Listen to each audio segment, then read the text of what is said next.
আদালতে হাজির হয়ে জামিন পেয়েছেন অভিনেত্রী Tanjin Tisha. Online fashion page থেকে শাড়ি নেয়ার পর মূল্য পরিশোধ ও প্রচারের প্রতিশ্রুতি রক্ষা না করার অভিযোগের মামলায় জামিন পেয়েছেন তিনি। বৃহস্পতিবার সকাল 11টা 25 মিনিটে ঢাকার মেট্রোপলিটন ম্যাজিস্ট্রেট মোহাম্মদ জুয়েল রানার আদালতে মামলাটির শুনানি শুরু হয়।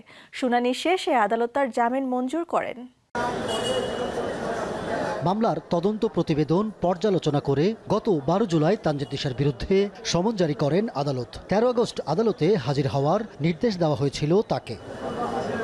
মামলার অভিযোগ অনুযায়ী অনলাইন একটি ফ্যাশন পেজের প্রায় 28,800 টাকা মূল্যের একটি শাড়ি সংগ্রহ করেন তানজিন তিশা। শাড়িটির প্রচারণা চালানো এবং মূল্য পরিশোধের আশ্বাস দেওয়া হলেও পরে তিনি যোগাযোগ বন্ধ করে দেন বলে মামলায় অভিযোগ করা হয়।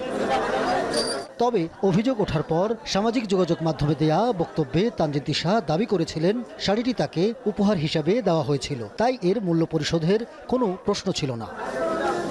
সমনের নির্দেশ অনুযায়ী বৃহস্পতিবার আদালতে হাজির হয়ে জামিনের আবেদন করেন অভিনেত্রী তানজিন তিশা। শুনানি শেষে আদালত তার জামিন মঞ্জুর করেন। ক্ষমতার যে অপব্যবহার হয় সেটা আজকে আমাকে দ্বারা প্রমাণিত এবং আমি আইনকে শ্রদ্ধা করি বলে আমি কিন্তু আজকে এখানে এসেছি। এবং সেকেন্ডলি হচ্ছে এর আগে আমি কিছুই বলিনি বিকজ আমি আইনকে শ্রদ্ধা করেছি যে না আইন যখন আমাকে সমঞ্জরি দিয়েছে আমি এসেছি। কিন্তু ওখানে অনেকগুলো মিথ্যা কথা প্রদান করা হয়েছে। ডেফিনেটলি টুডে টুমরো এগুলো আসবে, এগুলো সবার সামনে আসবে। বাট আমি আমার জায়গায় যেটা আমার উপরে আমার 15 বছর ক্যারিয়ারে বলা হয়েছে যে আমি 15 বছর ক্যারিয়ারে আমি 27,000 টাকার শাড়ি আত্মসাৎ করেছি বা প্রতারণা করেছি। ডেফিনেটলি আই ডিডন্ট ডু, মানে আমি এরকম কিছুই করিনি, আমার এরকম কিছুই করা হয়নি।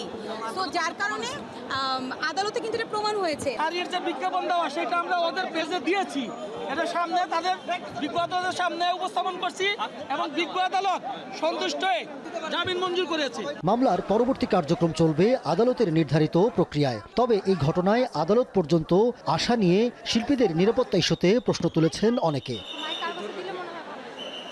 Ahmed Tauquir, showbiz tonight.